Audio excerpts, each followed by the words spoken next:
This is part 2 of the lecture about Sachplakat, the First World War, and Dada.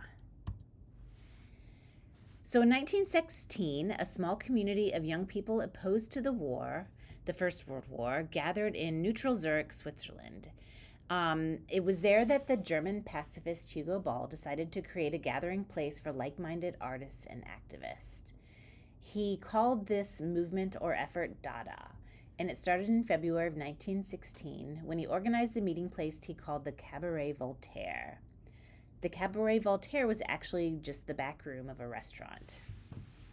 Inspired by the Futurist movement, he named his establishment to honor the French thinker who had attacked the norms of European society in the 18th century.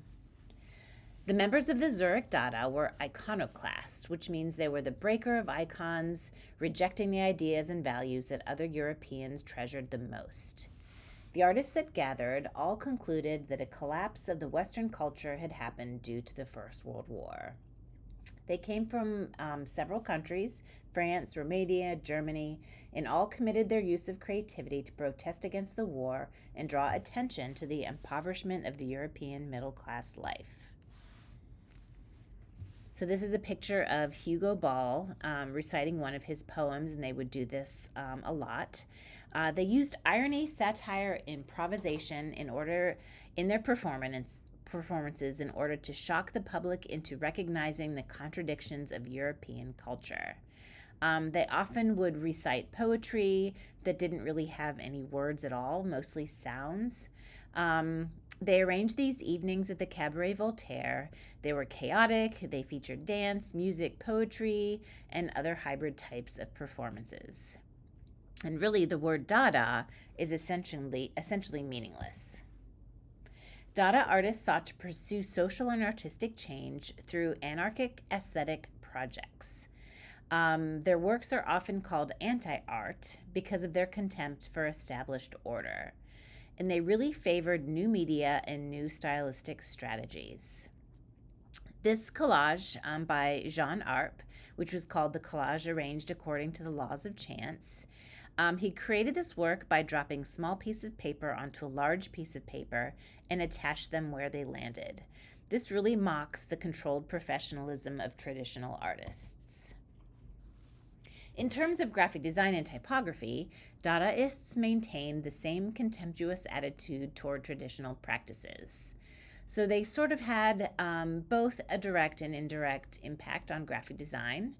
A large part of their impact came many decades later after the movement had ended, which you'll see in the more progressive age, the 60s, such as psychedelic and that, when those designers really rediscovered the work of Dada pioneers.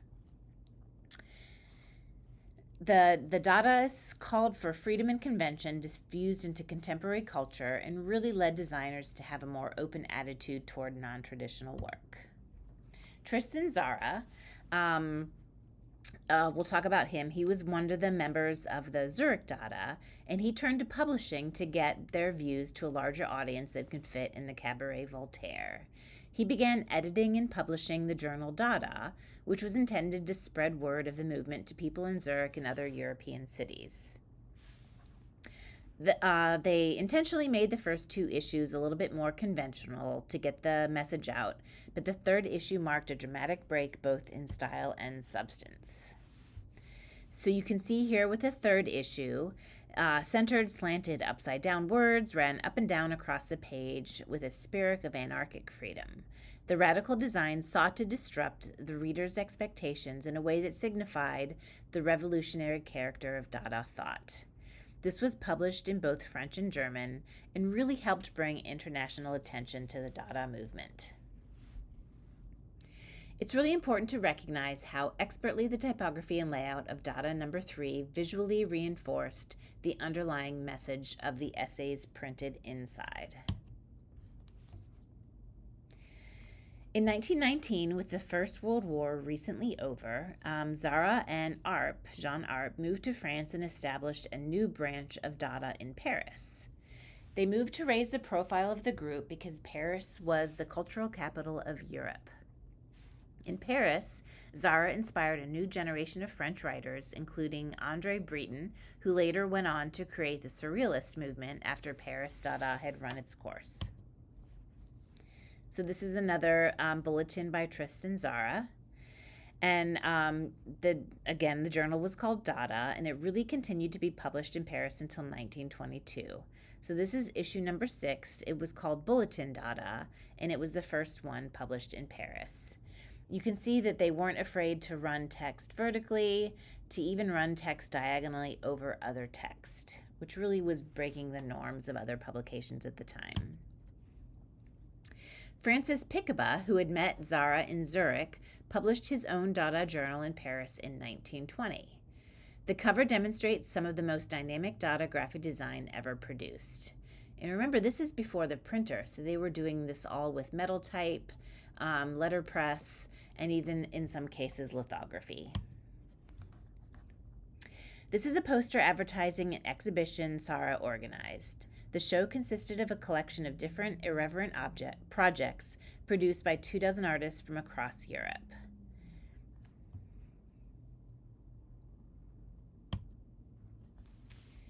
In 1917, Dadaist Richard Hulsenbeck returned to his native Berlin, where he started another round of Dada provocations with a new group he called Club Dada.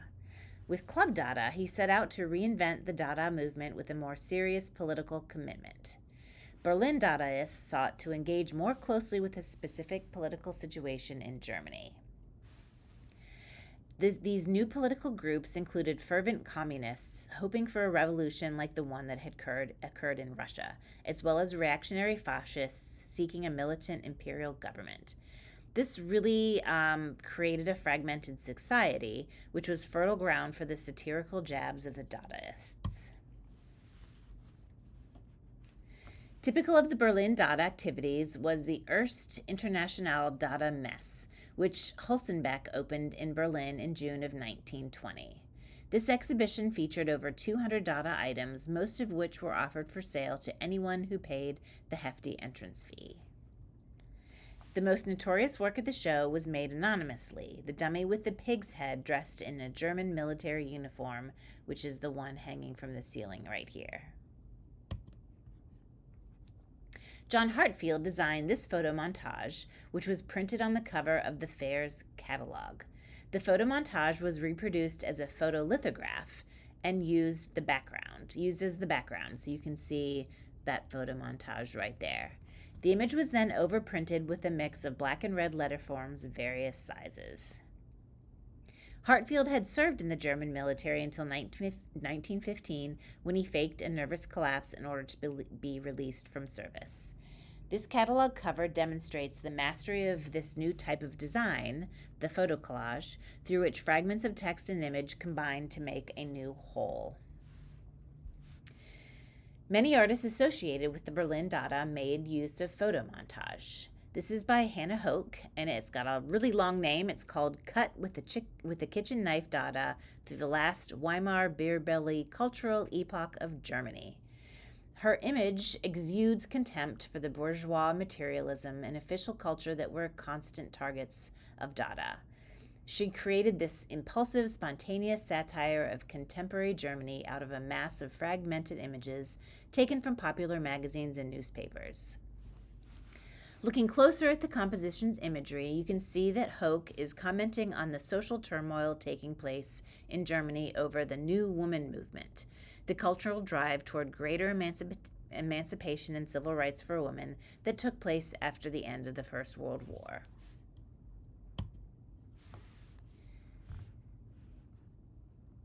This is John Hartfield's cover for Der Dada number 3. Hausmann became the most important publisher of Berlin Dada texts when he founded Der Dada Journal in 1919. This publication featured the same free typography, which means sort of chaotically and just placed wherever they wanted it to. And really, this layout characterized other Dada journals. Despite his efforts to stay connected with other European Dadaists, the Berlin Dada group faded away completely by 1923 as the artists involved each pursued their own interests. Artist and graphic designer Kurt Schwitters was loosely associated with Berlin Dada, but was rather independent due to the fact that he lived in the small German city of Hanover. The word fragment Mers was an umbrella label for his work. His early work was a combination of collage scraps of paper, tempera paints, and crayons, otherwise known as his quote-unquote junk art. Schwitters' political statements were never as controversial as those of the Berlin Dadaists. So this is sort of an illustration that he created. You can see his showing more of his fine art side. And this is showing more of his graphic design side, because between 1923 and 1932, he edited a journal called Merz and maintained a commercial graphic design practice in Hanover. Most of his designs showed his commitment to the constructivist aesthetic, which we will talk about more in Chapter 5, though some aspects of Dada appeared in the journal too. His work, like Dada graphic design in general, had little impact at the time of its creation, but to future generations, Dada graphics would prove to be a valuable repository of innovative design ideas.